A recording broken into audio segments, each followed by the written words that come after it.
You built a following on Instagram really fast, grew 5,000 in 1 month. You're already generating inbound conversations and leads for free with social media. I think most people think, oh, he has a video background, he has an advantage. Yes and no. Yes, in the sense of I understand cameras, I understand how to edit, but it also hindered me in the sense of like I was overthinking things.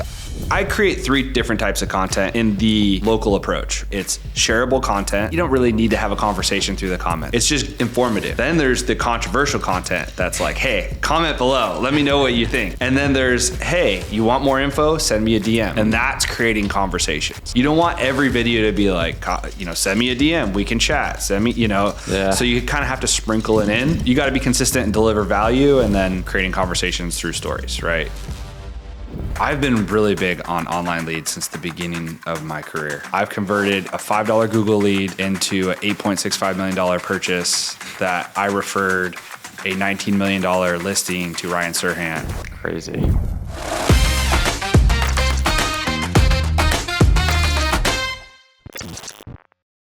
You built a following on Instagram really fast, grew 5,000 in 1 month. And then you're already generating inbound conversations and leads for free with social media. So can you talk about like what you're doing on Instagram that's working for you? Yeah, so I'm creating content that I think people in my market are interested in knowing about, which is new developments, just basic, mostly real estate news, but things that are happening around the cities. And I'm getting people DMing me, I'm getting more followers, I'm getting comments, I'm getting old friends reaching out saying, hey, I saw your video, which is cool, other realtors sharing my content, which is, thank you. I appreciate that as well. But yeah, it's starting conversation, right? It's you could do the content, but it's trying to figure out how to create conversation from it as well. And I think that's helped me a lot. And it's kind of cool to see the evolution of like, you're doing a lot of different types of content. Like home tours, you're still doing that for like listings, and you're talking about like the market, and now you kind of really honed in on these like hyper local videos. Yeah. Was there like any specific reason, or just because it was? Well, I experimented, but probably 2 years ago, right? I knew that like what was happening in the city was important to people. Right? Yeah. People want to know like, hey, I live in Huntington Beach, or I live in Long Beach, or I live in Newport. I want to know what's going on. So I did 2 videos that did very, very well. Where I failed is I didn't follow up on them. I wasn't consistent. They're a little different from what I do now. Now I just do green screen, right? Mm-hmm. One take, fire off the info and then edit it. Before I was using an editor to cut it up, make it fancy, which was cool, but I think we both know kind of the overproduced stuff isn't doing as well right now. It's not very relatable. So, I experimented back then, and now I'm just really implementing it. I'm doing 5 or 6 videos a week. I'm doing a ton of research, right? This is not me just like going on the computer and trying to find one article or one thing to talk about. I write multiple a day, and then I figure out what the most important one is that I think will impact my audience. But also I'm creating my own news. I'm taking market data and then creating these other videos that are kind of basically market updates, but in a nicer way than just throwing numbers at people, Yeah. And I want to get into like kind of your creative process, and then also talk about, I feel like you've really honed in on like hyperlocal, which I think is the right play. But I think a lot of people would be surprised to hear like you come from a video background and you're saying, for example, the highly produced videos just don't perform as well on Instagram, especially in like a higher end market like Orange County too. Yeah. Yeah. I think most people think, oh, he has a video background, he has an advantage. Yes and no, right? Yes, in the sense of I understand cameras, I have a lot of equipment, I understand how to edit, but it also hindered me in the sense of like I was overthinking things. A lot of the content that I work on or I've worked on in the past is high-end cinematic content. So I was overthinking things. If things weren't perfect, I wasn't posting, and I was getting in my own way. So I learned to just kind of simplify things, right? You know, on listing videos that are my listings, yes, I'll go above and beyond and try to put a strong hook at the beginning and tell a story. But when it comes to like, you know, market updates or, you know, general news around the community, I keep it very simple.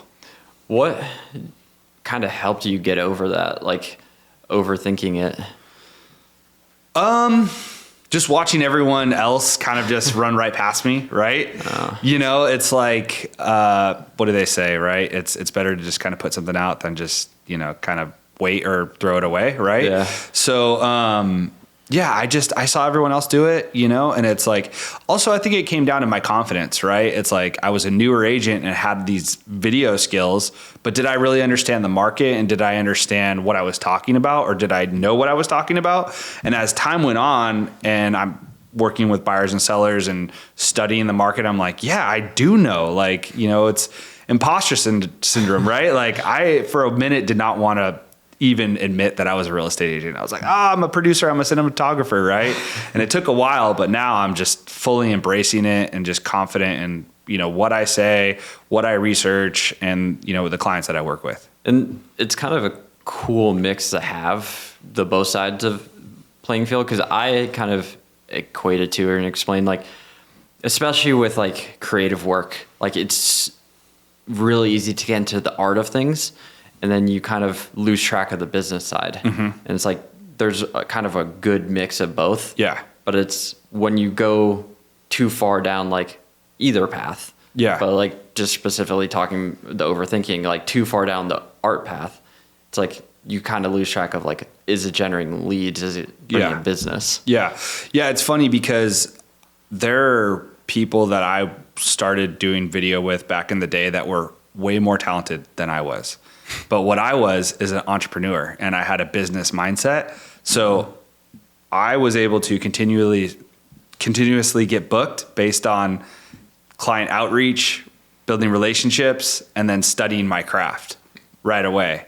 So I think the same thing goes with real estate. There's people that are doing great content, right, on Instagram that have thousands of followers that get a bunch of likes that are not doing business, right? And I think it kind of correlates in the same way, right? Like you don't have to be the best video guy to get business, and you don't have to be the best like creator to also get business in real estate, right? Yeah. You know what I'm saying? Yeah. And that's an interesting topic because I feel like you and I have probably talked to some of the same people about it, but like there's a difference around like creating content and creating content to generate business. Yeah. And like going with that in mind. Yeah, 100%. You know, for me, I know everyone wants the 400,000 views on Instagram, 500,000, million. That's great. But like, does that translate into business, right? There's some videos, market videos that I've done that have generated 5 conversations that have 4,000 views, right? You know, and the other thing that I sometimes do, and I'll create content for a specific client, right? To educate them, right? It's not about me. It's not about the masses. It's about the clients that I'm actually working with as well, right? Like if I want to get a message to them, like, hey, this is what the market's like in this specific city, I'll create a piece of content for them. And it works, right? Like either it re-sparks a conversation or they just understand and they appreciate it. They see it, right? They're like, oh, okay. He's listening, right? Yeah. You know? It's interesting. Can you give like an example of that video? Yeah. So I have a client, a guy I went to school with.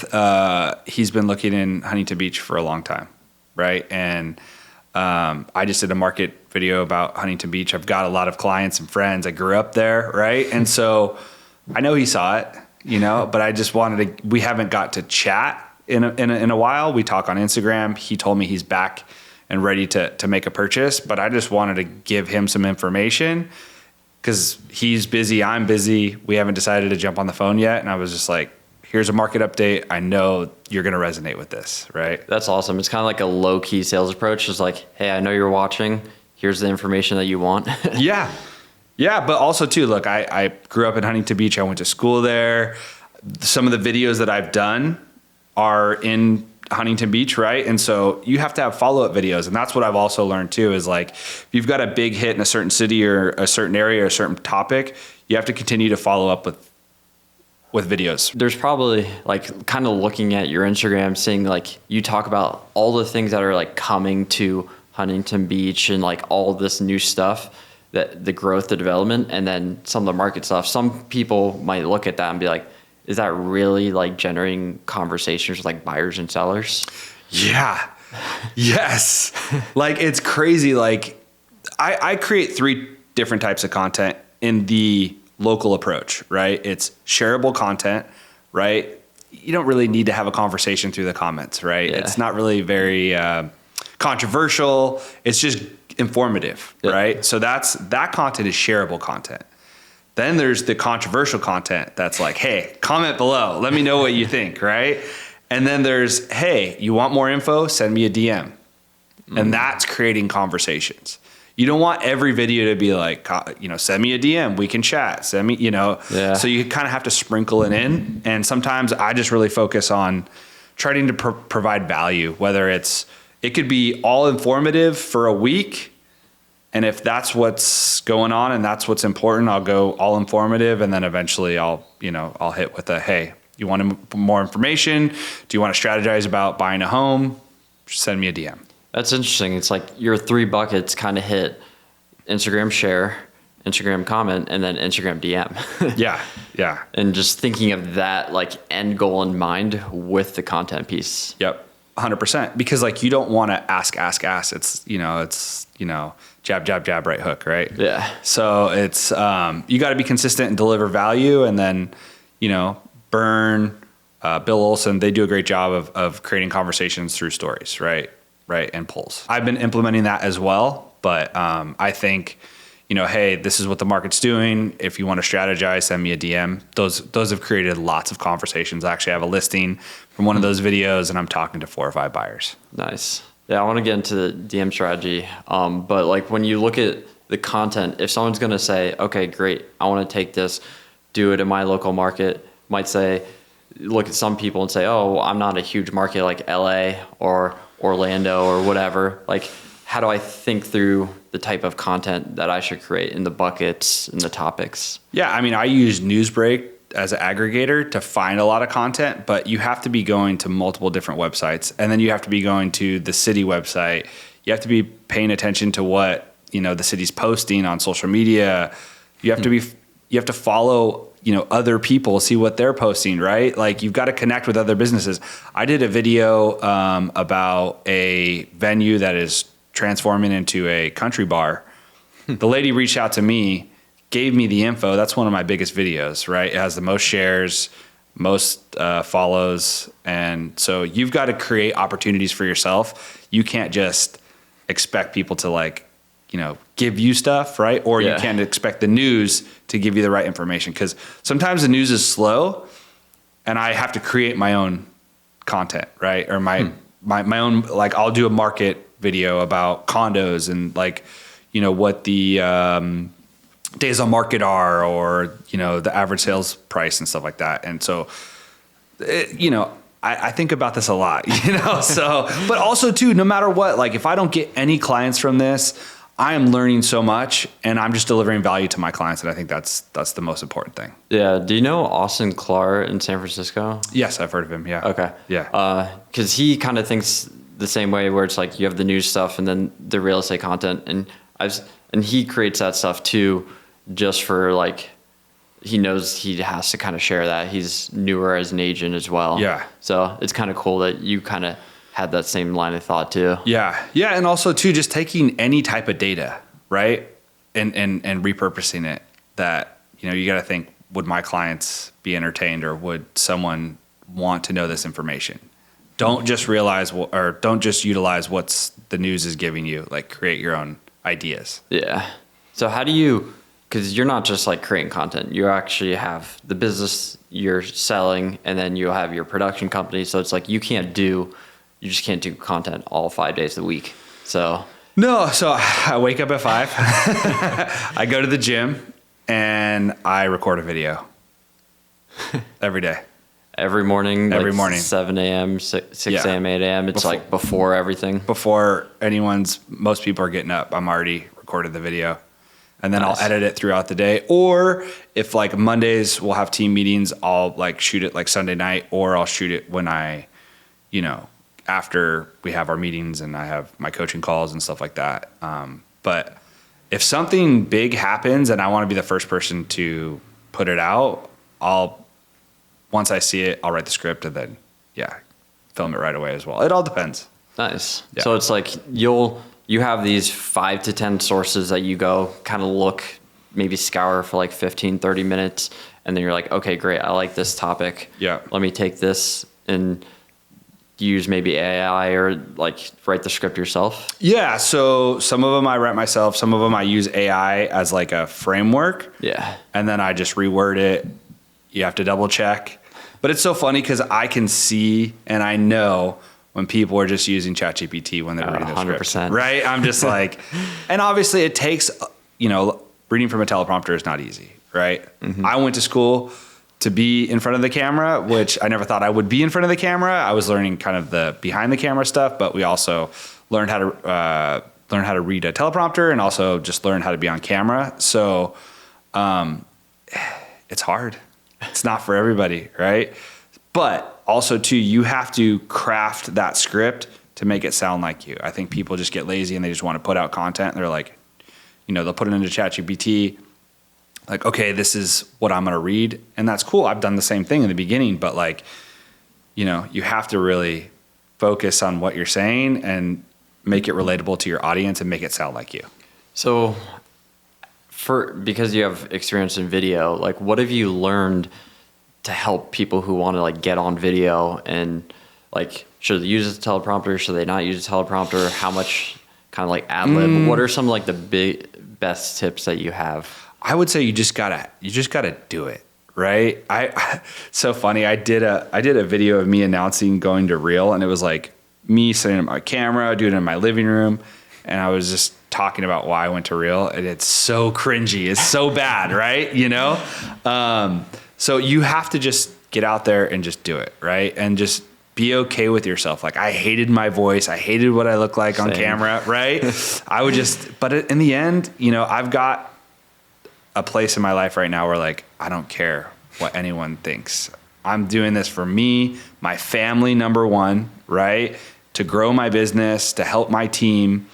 If you think my content is cringy, then it's not for you, right?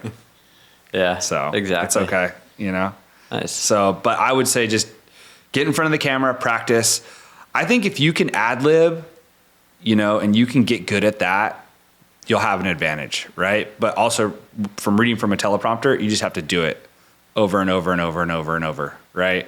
And just practice. Practice makes perfect.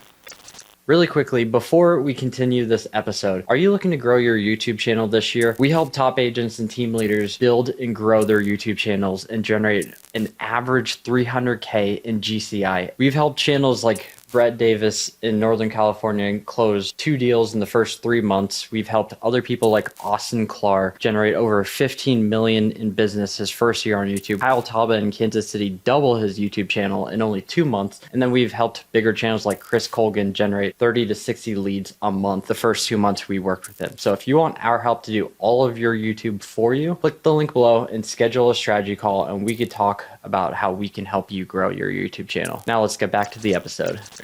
Nice. And you're editing your own videos and like at the beginning and everything. So the green screen videos I am, Yeah. right? Because I could pass it off to an editor, but they don't know all the local stuff. And, and I've talked about this on other podcasts, is like, I'm consistently shooting on my phone, and I have a ton of like footage banked from like my drones that I'm a drone operator. So I have a drone that I've gone out and shot a bunch of stuff. So I reuse a lot of that stuff, but I have a Dropbox folder with different cities. Yeah. So like I'm doing a video in Long Beach. I already have a ton of B-roll. So it's just like, it's really easy to just kind of drop it in, right? Yeah. Or if like I know I'm shooting about a certain development, like for example, I was going to an inspection and there was a property, there's gonna be a new development in Buena Park off Beach Boulevard. I stopped there. got out of my car for 3 minutes, shot some B-roll, uploaded it to Dropbox, went to the inspection, came home, edited the video. How people ask, people are like, oh, do I need B-roll? Should I get B-roll? Like how important or helpful do you feel like that is? I think I'll first say you don't need B-roll, right? If you're saying stuff that's engaging and people are interested, they're going to watch. Bill Olson, Katie Day, they just have static posts behind them. They have a ton of followers. They get a ton of engagement.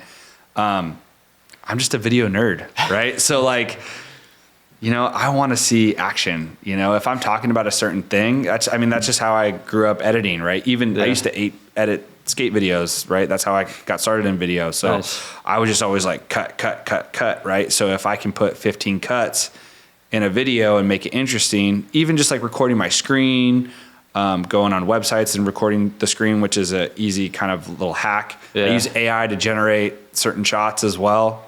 Like Sora? Sora, yes. Okay. So I'll just be like aerial shot of racquetball court in Newport Beach. Nice. And it'll just give me a 5-second shot, and most people can't even tell. But it looks good, right? So, just be creative, right? And if you think ahead, the edit's not that hard. It could, like literally some videos I could shoot, edit, post in 45 minutes. That's crazy. It's like, that's kind of like your form of prospecting. Yeah. Nice. So going into like prospecting, lead generation, the stuff that you do specifically, like the stories, like what have you found that works? What's generated opportunities for me is, asking them to DM me, right? If they want more information or if they want to strategize about buying or selling, or doing the polls, right? I'll be at an open house or I'll be at a inspection or I'll write a contract and I'll just ask questions, right? Like, are you looking to buy this year? Are you not going to buy? Or are you waiting till the rates hit 3%, right? And then I just get people to engage and start conversation there as well. Nice. Yeah. So you're just being strategic on like, let me post this story or say this thing in this video, and then purposely prospecting those almost like a regular prospect to cold call. Yeah. If we have a conversation and then it kind of like dies off, in a week, I'll be like, hey man, haven't heard from you. Like, did you still want to jump on a call or, just follow up and just like I would the open house lead or online lead or an agent to agent referral. It's the same thing, Yeah. And are you thinking about like putting a sales process behind it or anything like that yet? Or so I did use ManyChat for a bit and I just felt like it scared people away. They were like, oh, this guy's all business, right? So now when someone DMs me, I'm like, hey Jim, how's it going? How's your Saturday? Right? So they know that it's me and it's like very targeted, right? It's like, and then I start the conversation. And if it's like, hey, I'm going to send you information about this house, once we start the conversation, I'll send it. And then if it continues, cool. If not, it is what it is. But I'd rather be hands-on right now and really start generating more opportunities. If I have 50, 100K followers and a lot of stuff's coming in, I might automate it. But right now it's all me. Nice. So I know that like you think of the business, the video, the content, the marketing, everything more as like a whole. It's not just like Instagram. It's not just like one Instagram strategy. So when you look at first kind of like your business and like the pie of kind of where everything comes from, what are those lead sources and like what are the things that you're kind of focused on and doubling down in for marketing? Yeah, that's a great question. So I've been really big on online leads since the beginning of my career. I've converted a $5 Google lead into an $8.65 million purchase that I referred a $19 million listing to Ryan Serhant. Crazy. Right? So, and that came in as a lease. He was like, hey, I have $10,000 to lease a house in Marina Del Rey or whatever. Just continue to follow up. So online leads will always be a part of my business for me and my team, because what I've learned is most people that are online and searching on Google do not have Instagram, do not have YouTube, do not have TikTok. And so to get access to those people, you have to create another avenue, right? So I'm really big on online leads. So that I would say that's one lead source. And this is kind of evenly broken up, I would say. I would say my sphere and social media are number one. Okay. Online leads, my farm. I've been farming for 3 years. It's really starting to work right now. And that's a digital and postcard strategy. We could talk about that. Agent to agent referrals. I think that's very important. I go to Tom Ferry events. I go to real events. I go to local events. I just want to create relationships. Yeah. I never thought when I first started that I would need, other realtors. I didn't understand agent to agent referrals, but that's been really big. And then past clients, right? Like once you've done a deal, they trust you, they like you, they're either referring me or we're doing more deals together. Nice. Yeah. So I would say, they're like almost even, I would say. Cause like one day it'll be like an agent referral and then, then I'm in escrow with like an online lead. Yeah. And then like the next day it's like, a social media reach out, whether it's someone that I don't know or it's someone that like I went to high school with or whatever, so I've always said you have to have multiple streams of opportunity. Like if you're all in on YouTube and YouTube shuts down or like it slows down, you're screwed. Right. So I've always kind of kept all those opportunities open. Nice. Yeah. It's super important to have multiple channels that are bringing in inbound or bringing in leads. Yeah. With the kind of paid and then looking at like the farming, are you the paid side? Are you just kind of like keeping it consistent more so? Or like doing more? Yeah. So we have like pay at close deals, as well. But yeah, I have online leads that come in every single day. And is that just like Google ads or something? Google and Bing. Yeah. Okay. And like kind of like a buyer centric ad or seller centric ad or all buyers, but like a lot of them have to sell. Okay. Yeah.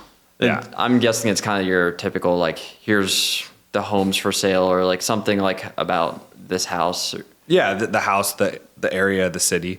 Okay. Yeah. Nice. Then they click on it, register. Most of the people are older. Yeah. Right. Most of the people have cash. It's a gold mine. Most people don't want to work them. Me and my team, we love it. I can see a lead. I can read a lead that comes in and I could say, this person will transact in the next year or two. They're top of funnel, right? They're not like, hey, I want to buy right now. Some are, but a majority are top of funnel and you have to nurture them, especially out of area leads, because most people that are here know 15 realtors, right? And then some random dude or gal calls them, hey, do you want to buy a house in Huntington Beach? It's like, no, my neighbor's a realtor, my daughter's a realtor, and all my cousins, right?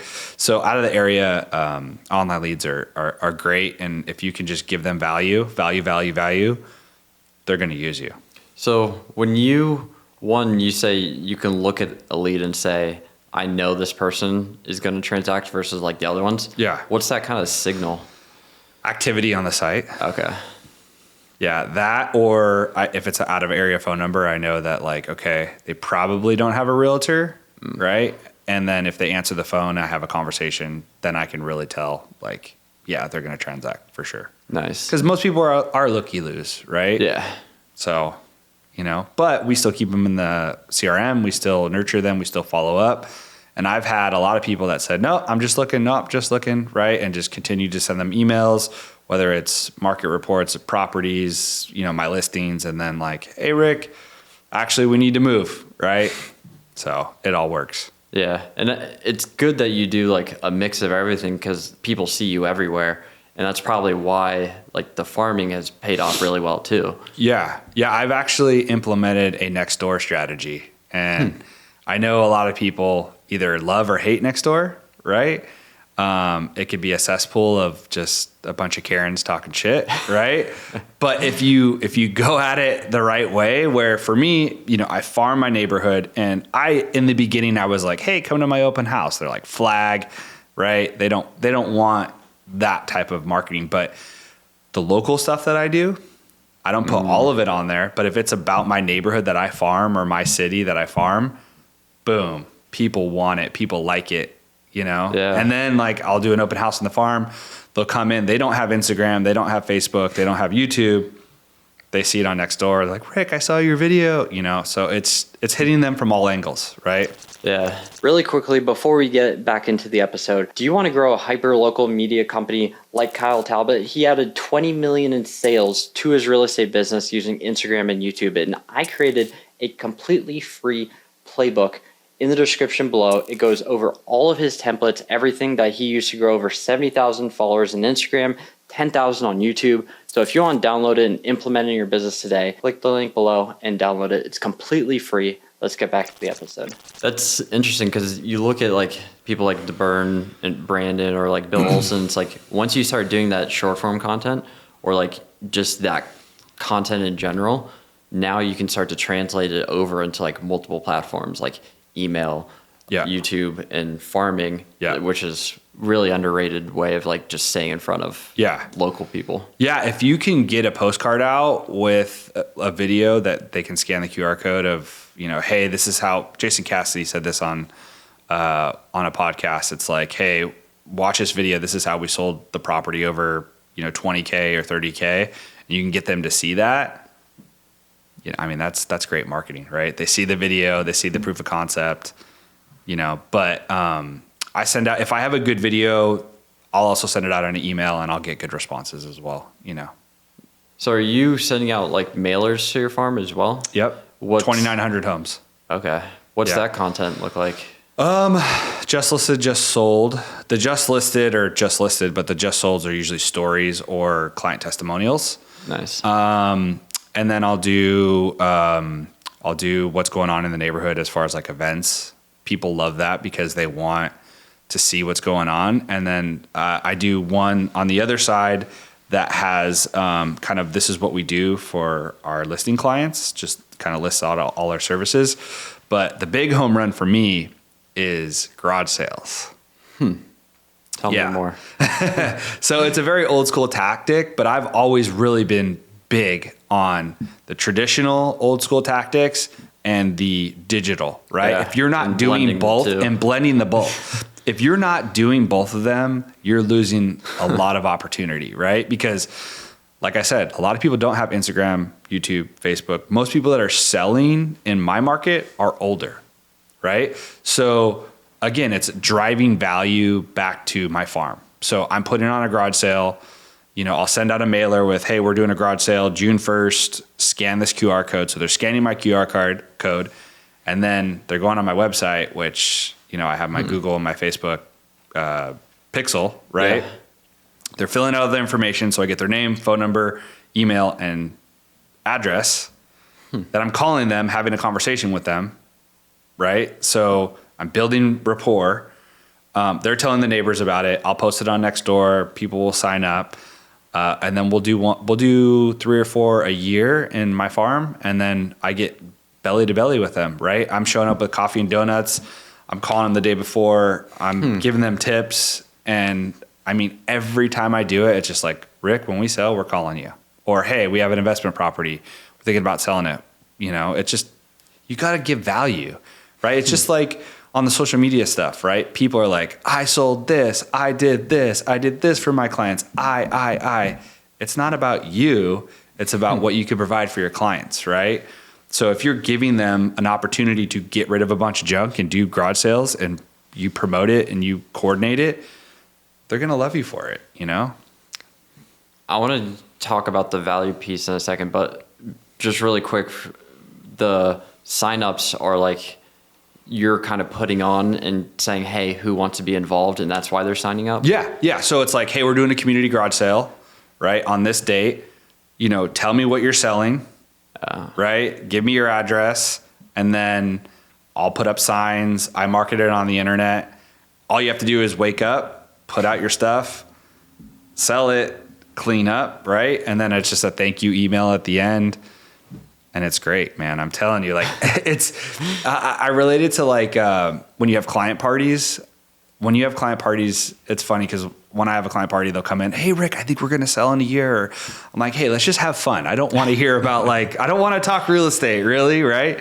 Same thing. I'm like coming up with coffee and donuts. They're like, all right, Rick, when we're ready to sell, we're going to call you. It's like, okay, great. I love it. It's, it's nice. So, yeah. That's the thing is like most of this stuff that you're doing, it's like the content, the videos, you have the mailers, you have client parties, you have the garage sales. When you're doing all of these things, it's like you don't have to go and sell, and you can have that laid back approach of like, hey, like, yeah, when you're ready, I'm here. And they're more likely to use you because of that. Yeah. Yeah, I remember I used to get mad when I first started, not mad, but disappointed. Like if someone was like, no, we're not going to sell for about a year. Now I get excited, right? Because I'm like, oh, I get a year or two to nurture you, follow up, and deliver value, right? Where if someone's like, hey, I'm going to sell in a month, I'm talking to 3 realtors, I've got to come in and probably be the lowest. Where if I get a year or two, I can just continuously follow up, show them that like, hey, this is my proof of concept. This is what I do. And I don't know, 99% of the time, if I have that opportunity, I usually get the listing. So, or work with them as a buyer. So I like time. And it's nice because it's like you start to build a pipeline. It's like, here's May's, here's October, here's next January. Yep. And it, rather than like, where's the next deal? It's like, oh, great, I have these people in these pockets of the year. Yeah. It's funny because my title rep, she always says, people always say, how does Rick get so lucky? It's like, it is not luck. It is hard work. It's constantly prospecting. It's constantly following up. It's delivering value. It's creating content. It's not asking, it's giving. And that was like a huge thing. It's like everyone says value. Give value, like Gary Vee says it all the time. And it can seem like this, like, okay, great. Like, what does value mean? How do you kind of, if someone said, like, Rick, I'm giving value, I'm posting market stuff, or I'm posting a just listed, just sold, like, what does value actually mean? In which like capacity? Is like someone that I met at a garage sale or someone just online? Like, what do you take any and all? So if I meet someone, say in my farm, that's like, hey, I want to sell in 2 years, right? It's like, hey, okay, how can I help you? Are you looking to update the house? Do you need access to painters? Do you need some recommendations for electricians? Mm-hmm. You know, are you trying to update the yard? So that's giving value. Like, hey, these are the people that I know, like, and trust. Yep. Right? That's one piece of value. I have one client, they're not going to sell for 7 years, but every 3 months they ask me for a CMA. That's giving them value. And also just paying attention to people, right? Hey, thinking about you. I know it's your birthday. You know, it's just, you know, can I help you with anything? You know, how's the family? It's not all about sales, right? Yeah. It's just like being there for someone. There's people that I've worked with 3 years ago that I still talk to every 2 months, whether it's on social media or I text them. It's, I don't know. It's not like we're best friends, but it's like, I care about these people. You know how it is. You go through a transaction. It's like you either go through a war or it's really easy and everyone's happy. And it's like, you build that relationship. You're talking to them every day, sometimes maybe every couple days. And it's like, I don't ever want to lose that. So value could be given in multiple ways, but I think a lot of people just ask, right? Like, hey, you know, remember, I accept the referral. I hate when people do that in their emails. Like, that's so cringe, right? Yeah. It's like, you know, give. Don't ask. Yeah, it's like if I had someone, I'd give it to you, but it's like, yeah, it's like, don't ask for it. Just give value, and if you get it, cool. If not, like, just move on, right? And that's kind of the cool thing about like doing the social media, especially the Instagram, the way you're doing it is like you're able to just to have organic conversations that almost have like nothing to do with real estate sometimes, that just lets you stay top of mind and lets you have those like constant conversations with those people. Yeah. So that when they are ready, they think of you. Yeah. Yeah, exactly. And it's like, it's all local stuff, listing video. So it's like 5 to 8 local pieces of content, listing video. Luckily, I've had a listing every week for the last couple of weeks, so it's just, it makes it easy, right? So, but I'm always thinking, I'm always like, what else can I do that's going to give value or be different. So we'll see. I've got some ideas. I'm working on them. What are like thinking of this? Because you see all the stuff that everyone is doing. Like you see, especially real, a lot of people create content, they create media. Then you have like the Ken Posex, Burn. Yeah. Like where are you kind of focusing and investing? Like what are the places, like what are you trying to build ultimately? I just want to continue to be top of mind. I think that's what it comes down to, right? Everyone knows a realtor, right? Or everyone's related to a realtor. You know, if I can start earning that business, I had someone I talked to yesterday that was like, she was like, yeah, I'm part of my farm, but like people use their aunt, uncle, brother to sell their house, right? Like I do well in my farm. It's like, well, you have to like really show value to like start getting those. And some you can't, right? It's just like, you know, brother will hate you forever if you don't use them, right? But yeah, it's just being consistent. Are you looking to build any sort of like hyperlocal brand, kind of like living in Chicago suburbs like Brandon, or like some stuff like Orlando Real like Ken? If I had a staff, I think I would go that route, right? Like a big staff like Ken does. But for me, like Katie Day said, you know, I think 80% of her followers are outside of Texas. 80% of my followers are in my market. Yeah. So like, I don't think it really makes sense. And it's like, if I build up this big other site or other account, it's like, it's just another job, right? I want to just focus on what I'm doing and just build that out. For some people, it makes sense. I guess, do you want to build some type of local, like media brand name kind of around the area?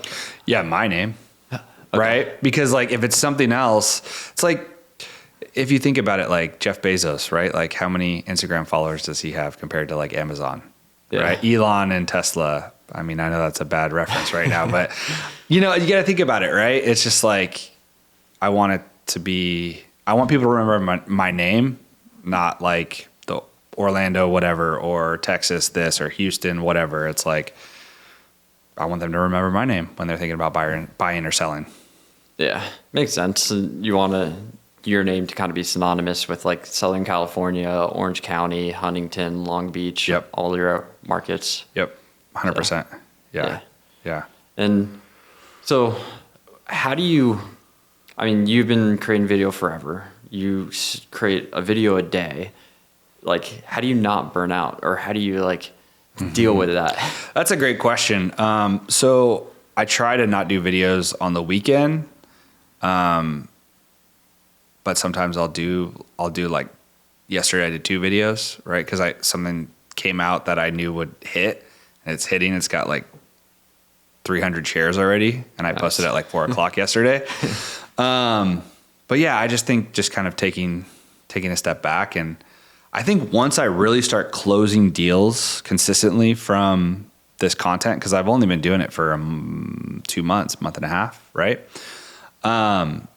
I'll probably pull back a little bit, or if I find another way, because I think eventually people are going to get sick of the green screen stuff. I can kind of already see it because everybody's trying it right now. Yeah. You know, and it's like, I'll talk to my title rep and she's like, every morning I wake up and I just see your face. It's like, is that a good thing or a bad thing? Right. You know? So again, I'm thinking of new ways and new things to do just to be different. And I want to start trends, and I want to make sure that like, you know, I'm building content that people want to engage with. Yeah, it's interesting because talking to Dan yesterday, he's talking about like what he's doing. Well, not yesterday on the podcast. It's gonna be a different week, but he's building the Best Life Home Instagram channel, and he's doing kind of more local content and kind of slightly more vlog. So and then very hyper local. Like, are you kind of thinking potentially in terms of that, or like are you thinking like completely different, like a completely different way?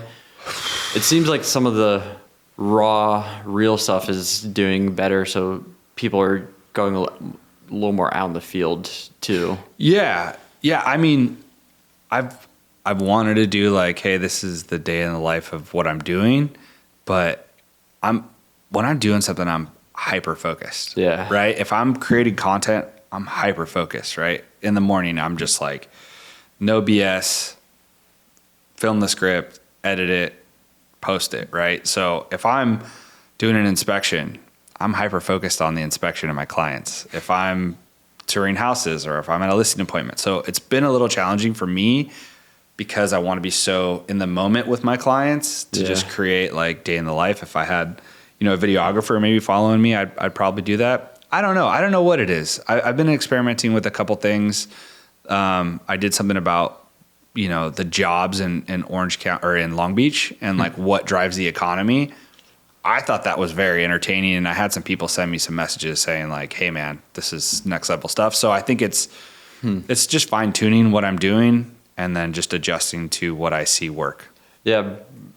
Byrne also talked about doing some of that stuff or like doing some of the growth stuff. It's created some. It doesn't always get the most views, but it gets interesting people to reach out. Do you have any like stories about that? Yeah, I mean, I do a lot of stuff about the Olympics, and I've had organizers from LA 28 reach out to me directly. That's crazy. Yeah. So that's been cool. But yeah, buyers and sellers, like when you talk about like the impact of whether it's the Olympics, the economy, or jobs or whatever, like people are like, this guy is thinking a little bit more than just listed, just sold in the market reports. And I think you're just earning trust. Even though I might not get 100 DMs, I know I'm making an impression on them because I'm hearing it from other realtors. I'm hearing it from my clients. It's like, who do you want to work with? Someone that just got their license and barely knows what a market report is, or someone that's talking about the impact of jobs in a certain city and how it drives the economy and what's coming out and what's going to be new. It's like, there's levels to it, right? It's funny. It's all coming kind of full circle where like Gary Vee back in like 2014, 2016 was like agents just need to be digital mayors. Yeah. And some people thought it was one way, and now it's like, oh, maybe this is actually the way. It's talking about the growth, talking about the future and what's new, what's coming to the area. Yeah, 100%. Yeah, for sure.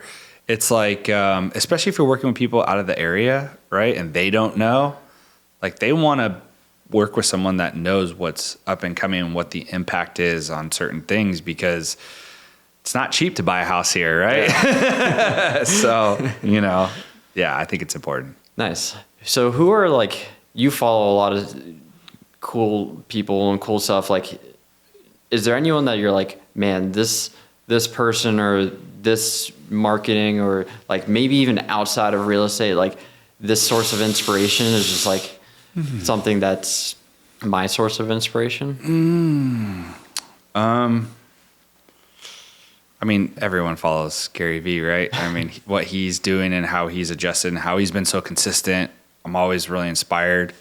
Inside of real estate, Roland Osage, he's always coming up with great listing ideas. He's got great content, for just local stuff as well. His branding's good. So, I always admire his hard work. Dan Parker and Byrne, they're great as well. Jason Cassidy, he's on another level as well. Katie Day's got great stuff, Ken Pozak, I mean, the GOAT, right? Yeah. So, but again, I'm just trying to do different stuff and trying to develop things that are like I'm known for, right? So not just in the real estate world, for my clients, more importantly, right? Makes sense. Yeah. And if people want to kind of check out what you're up to, what you're doing, where should they go? Rick J. Lee Homes, Instagram, website, email, at Gmail. The whole, TikTok, the whole thing. So nice. Yeah, definitely check out your content because you're putting out good stuff. So thanks, man. I definitely recommend it.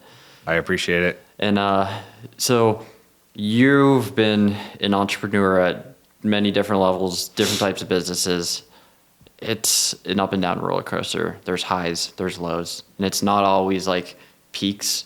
There's those valleys. Mm-hmm. So like talking to like an agent, someone who's either beginning of as a new agent, or like maybe it's an agent just getting into content and just kind of going through that like mud of just doing it. Like, what would you say you got to be full time. You got to be full time. I mean, there's so many people that come to me and they're like, yeah, part-time job, or, I got to take care of my kids. I get that. I'm a parent myself, but like, if you really want to take this to the next level, it is 8 to 12 hours a day, 7 days a week. And you just got to be committed. You can't be mentally, emotionally, physically, you have to be committed, especially in this market, right? Like last year was tough. This year's still kind of tough. It's like, and you just got to have thick skin. I think that's important too. It's like a lot of this stuff is not personal, right? You're going to get through transactions that are tough. People are going to cancel. The economy is we're not sure where it's going. So yeah, it's not for everybody. I say I could talk to someone for 3 minutes and I can tell if they're going to be a successful agent or not, So yeah. I believe like that's the people on my team. I believe all of them are great, right? And they have the potential to be great. And, I try to give them confidence, but this isn't for everybody. You have to be committed. Yeah. You have to be committed. Committed is a big thing. Yeah. Yeah.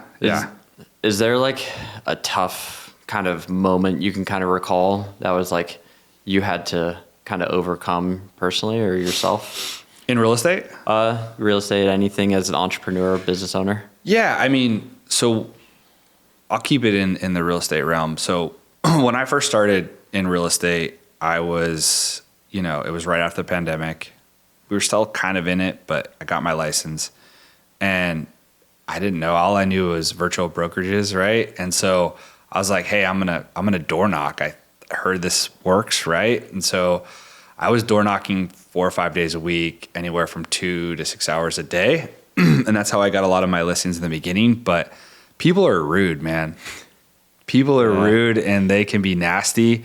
And so I would walk up to a house, someone would slam the door on my face, yell at me, tell me to F off. And I would like walk off the porch and then like the UFC would call and be like, hey, do you want to go to Abu Dhabi for 10 days and get paid? And I'm just like, what am I doing? And I really had to make that like commitment to like, this is not a part-time job. Like, am I committed or not? Right. And so look, we still do a lot of stuff for the UFC. I still do a lot of sports media stuff, my production company, but my real estate business, my family first, my real estate business second, and that's 99% of my time and my energy. So going through that, being harassed, door knocking, and then having these other opportunities that were given to me, I had to make a choice, right? Do I just go what I know, or do I go to the unknown and truly try to make this work? And it was the best decision I ever did because I love this business. I love the people around me. I love my team.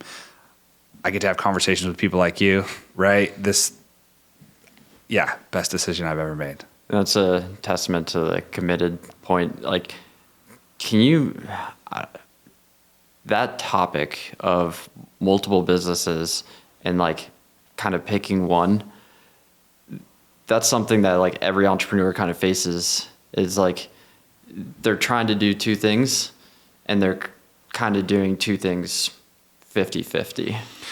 Yeah, it was hard for me. It was so hard for me for so long. Like I have two separate Instagrams. I have Rick J. Lee and I have Rick J. Lee Homes. Rick J. Lee, that personality is sports media video producer, right? It's like me on a roof on a shoot for Discovery or something, right? On that channel, and I wanted zero real estate stuff on that. And the people that I would meet, I would be embarrassed. I had imposter syndrome. I was like, people hate real estate agents, right? But today I am proud because I know I take care of my clients. I work hard. I love the content that I'm producing. I'm delivering value. And so you just got to commit. It's just all about commitment, right? Yeah. You know in your heart if this is for you or not, because there's these ups and downs, these peaks and valleys of being an entrepreneur. And so, I just made that commitment to my real estate business. Nice. That's awesome. And what does world-class leadership mean to you? Ooh, it's a great question, right? Being a leader is not easy, right? You're responsible for other people's opportunities, right? Because the decisions you make can create opportunities for other people. And I think it's everything. And there's no leader is perfect. I think you learn, and if you're not learning and adjusting, you're not a great leader. So I've raised my hand and I've said, and I will say, I've made mistakes in being a leader, but if you want to take things to the next level, you have to learn how to be a world-class leader.